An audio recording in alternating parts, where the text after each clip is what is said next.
Read the history of NATO expansion in one sitting. There are many important political and military alliances in the history of our world. Today, we'll talk about one of the most powerful of them all, the North Atlantic Treaty Organization, or NATO. The story begins in 1949, a time of tension and uncertainty. World War II had just ended and nations across the globe were struggling to recover and rebuild. However, a new threat is rapidly heating up across the globe, the Cold War. It was in this context that the North Atlantic Treaty Organization, NATO, was born. The alliance was created to protect the free nations of the North Atlantic from the threat posed by the Soviet Union and its allies. In Washington, the United States, Canada, and 10 European countries signed the North Atlantic Treaty, formally establishing NATO.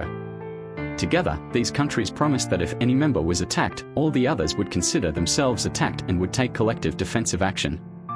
This principle, enshrined in NATO's founding treaty, is at the heart of the alliance. The establishment of NATO marked the official beginning of the Cold War. The alliance would play a major role on the global political stage in the coming decades, pitting itself against the Eastern Bloc's Warsaw Pact. In the context of the Cold War, the development and expansion of NATO became an important part of the global political pattern. In 1952, the accession of Greece and Turkey marked the first expansion of NATO. The inclusion of these two Mediterranean countries further enhances NATO's geopolitical clout. Greece and Turkey joined not only because of the threat they faced from the Soviet Union, but also because their geographic location was crucial to NATO's strategic defense. They were located in Southeast Europe, near the southern border of the Soviet Union, and were able to prevent Soviet expansion southward through the Mediterranean Sea. In addition, Turkey controls the Bosphorus Strait, an important passageway from the Black Sea to the Mediterranean Sea, which is also important to NATO's maritime strategy. The accession of Greece and Turkey has further expanded the influence of NATO and strengthened the defensive lines of the military alliance. This is an important milestone in the development of NATO, which has begun to expand beyond the original North Atlantic region to become a truly trans-regional military alliance. The admission of the Federal Republic of Germany, West Germany, in 1955 had a profound impact on NATO and the entire Cold War landscape. During the division of Germany after World War II, the Federal Republic of Germany was the West's main ally within Germany, while East Germany became a satellite state of the Soviet Union. The joining of the Federal Republic of Germany is a sign that NATO's influence has extended to the heart of Europe. This was an important strategic decision because it brought the military power of the Federal Republic of Germany into NATO's collective defense system, while also pushing NATO's defensive line up to the border with East Germany and directly facing the Soviet Union and its allies. At the same time, it also marks the further establishment of the Cold War division pattern. After this, Europe was clearly divided into two camps, NATO and the Warsaw Pact. The two military alliances created a clear standoff on the European continent that lasted until the end of the Cold War.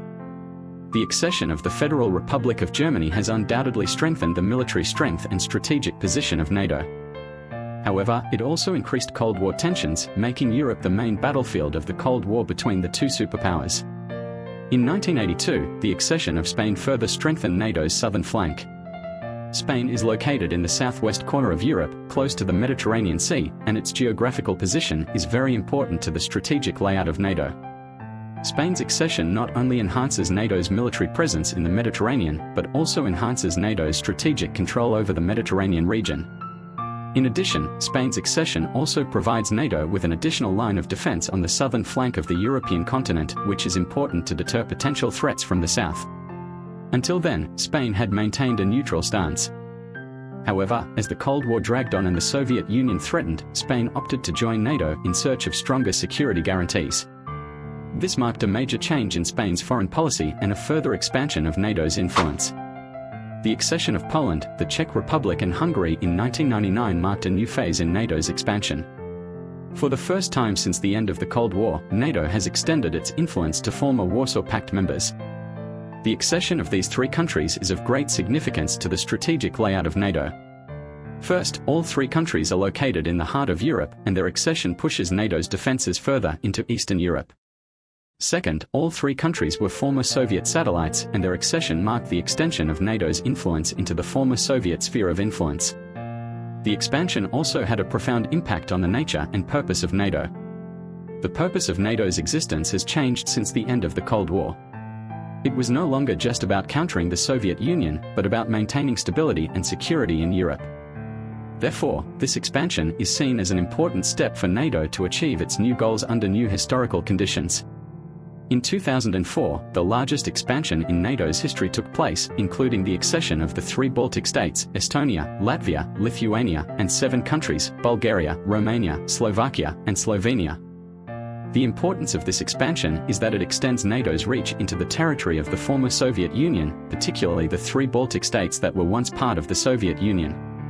The expansion strengthened NATO's presence in Eastern Europe and pushed its defenses closer to Russia's borders.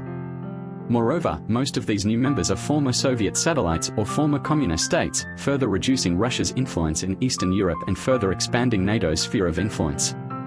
The expansion also reflects NATO's new strategic goals since the end of the Cold War, to maintain stability and security in Europe, not just against Russia.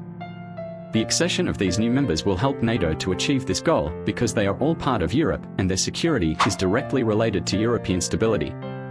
In 2009, Albania and Croatia joined NATO.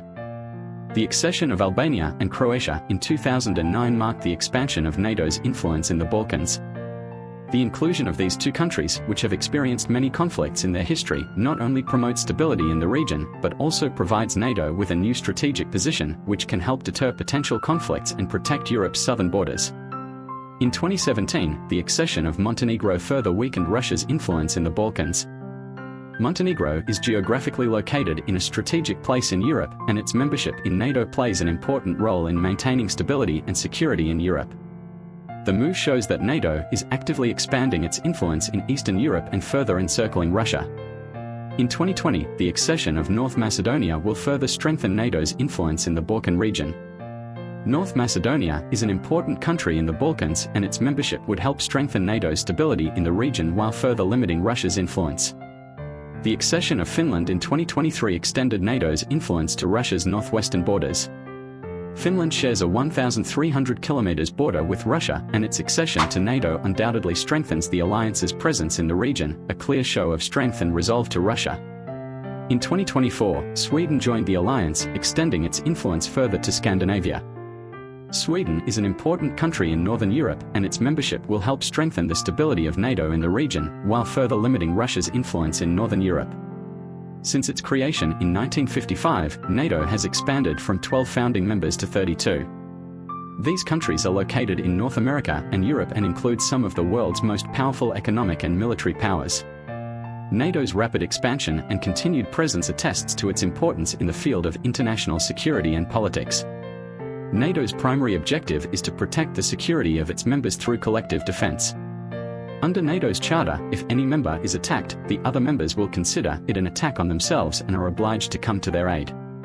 This principle of collective defense has made NATO one of the strongest military alliances in the world. However, NATO's development has not been smooth sailing. Its expansion has met with opposition from countries such as Russia, which fear that an expanded NATO would threaten their security. This is how NATO has evolved.